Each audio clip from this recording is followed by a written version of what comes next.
বলছে কাবিল নামা ছেলে ওরে বলবে তুমি তাহলে 10 লাখ টাকা কাবিল নামা দেখাই তো ওই এটাও আপনাকে সাথে মিথ্যে কথা বলেছে কাবিল নামা হ্যাঁ আপনি দেখাতে বলবেন আর আমি যখন ডিভোর্স দেবো কয়টা কাবিল আমি অবশ্যই আপনাকে ইনবক্সে দিয়ে দেবো অথবা ফেসবুকে প্রোফাইলে আমি দিয়ে দেবো ডিভোর্সের কাগজটা আপনি দেখে নিন আমি এর বাইরে বেশি কিছু বলতে চাইতেছি ডিভোর্স বিষয়ে আমি বলবো না আজকে আপনার কাগজ দেখবেন আমি ওই দিকে বলছে 10 লাখ টাকা 10 লাখ টাকা কাবিল নামা নাই না আমার মুখের কথা আমি মুখের কথা বলতেই চাইছি না কাগজ দেখবেন ডাইরেক্ট কাগজে দেখবেন কয় টাকা কাবিল ছিল কাবিন যে কয় টাকাই হোক না কেন আপনি কি সেটা কাবিন দেওয়ার সাথে সাথে দিয়ে দিবেন কিনা অবশ্যই কাজের মাধ্যমে যখন বিয়ে করবেন আপনি দুটা অপশন আছে একটা হলো যে সব টাকা দিতে পারবেন দ্বিতীয় অপশন হলে দুই জন উভয় দিন মীমাংসা করে আপোষে আমরা সেপারেট হয়ে যাই তাহলে কিন্তু 1 টাকাও দেওয়া লাগবে না অপশন দুইটা যে কোনো একটা অপশন আপনার পেয়ে যাবেন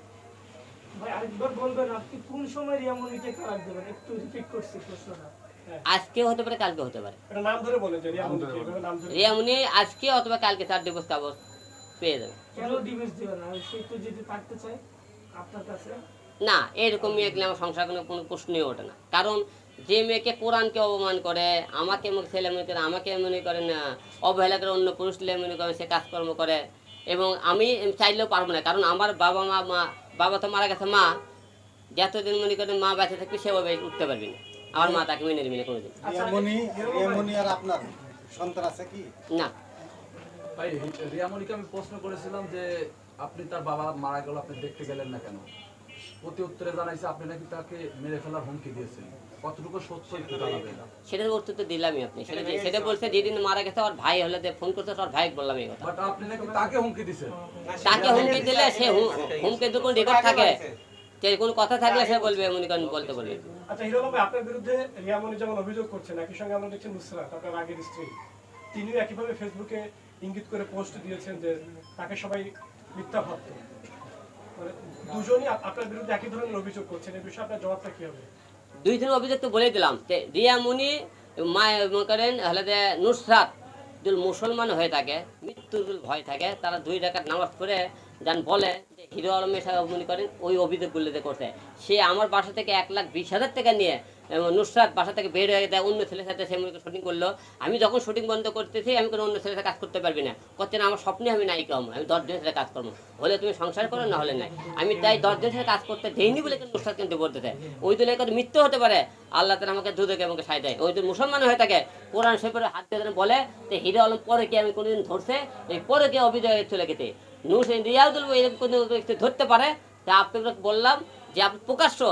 মানুষ দেখবে পরে কে গেলে বলে পাথর মারবে নিক্ষেপ করে মারে ফেলে দেয় আপনারা জনগণ পাথর মেরে আমি নিক্ষেপ করে মেরে ফেলে দিই করতে পারলেন তার মানে হিরো আলম কি এখন সিঙ্গেল আপনার আগের স্ত্রী বা না হিরো আলম এখন বর্তমানে সিঙ্গেল এখন হিরো আলম সিঙ্গেল বিয়ে সাথে কোনো চিন্তা ভাবনা নাই একটা বয়স্ক মহিলা খুঁজতেছে আমার সন্তানকে দেখানোর জন্য আপনার প্রথম স্ত্রীর অবস্থা কি ওনার সম্পর্কে একটু জানতে চাই ওটা কিন্তু বলছি আপনি প্রথমে আমার স্ত্রীর থেকে কথাটা তুলে ধরছে আপনি মেডিসিন থেকে জানেন এখন কোন সাথে যোগাযোগ মানে কোন ধরনের না না উনি বিয়ে শাদী করছে বিয়ে শাদী করেছেন তাহলে এখন শুধু আপনার ভরণ পোষণ শুধু কাকে দিতে হয় শুধু মেয়েকে 2 মেয়ে আর হলে আমার ছেলে একটা ছেলের মা আমার তো ধর্ম বসন মানে কে বগুড়াতে আমার একটা কেবল বিজনেস আছে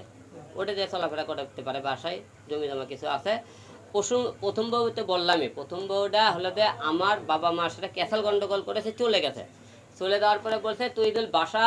আলাদা করতে পারিস তাহলে আমি যাবো তো পরে আমার বাবা মা আমাকে বলে বাসার পাশে একটা বাসা করো তো বাসা করতে 2-3 বছর সময় লাগে কিন্তু ভাই তো 2 বছর সময় লাগছে বাসা কমপ্লিট হয়ে যাওয়ার পরে আমার বাবা মা ছেলে মেয়ে সবাই যা বলছে মা এখন চলে আসো তো এই সময়টা আমার থেকে নিয়ে সেই কারণে যে উনি যে একটা ছেলের সাথে প্রেম করছিল সেই ছেলেটা বাইরের দেশে থাকতেছিল সেই ছেলেটা গ্যাপ নিয়ে সে ওই ছেলের সাথে সে বিয়ে করতে পারে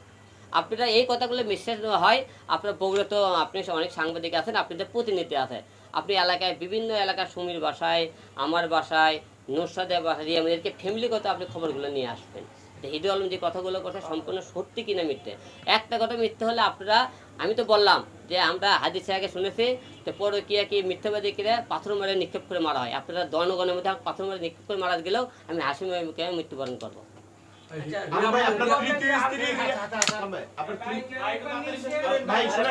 আপনার তৃতীয় স্ত্রী রিয়ামনিকে ডিভোর্স দেওয়ার পর যদি পূর্বের 2 স্ত্রীর যে কেউ একজন ফিরতে চায় আপনি সেক্ষেত্রে গ্রহণ করবেন তৃতীয় তার তো যারা মনে করেন প্রথম স্ত্রী তো একসাথে সাথে সংসার করতেছে সে তো ব্যাক করার প্রশ্নই ওঠে এখন রিয়াক তো মনে করেন আমি চাইলেও মনে করেন আমার ফ্যামিলি কত জীবনে মেনে নেবে না ঠিক আছে রিয়ামনি একেবারেই বাদ এখন মাঝখানে আছে নুসরাত এখন কেউ বিয়ে করছে না কি হয় তার সাথে আমাকে যোগাযোগ নেই। আর আমার 1 নম্বর প্রশ্ন, আমি এই মুহূর্তে এখন বিয়ে শাদী দেওয়া যাইতেছে না, আমি আমার সন্তানদের নিয়ে একা থাকতে শেষ চাই। প্রশ্ন, আপনি কি মিডিয়া করার কারণ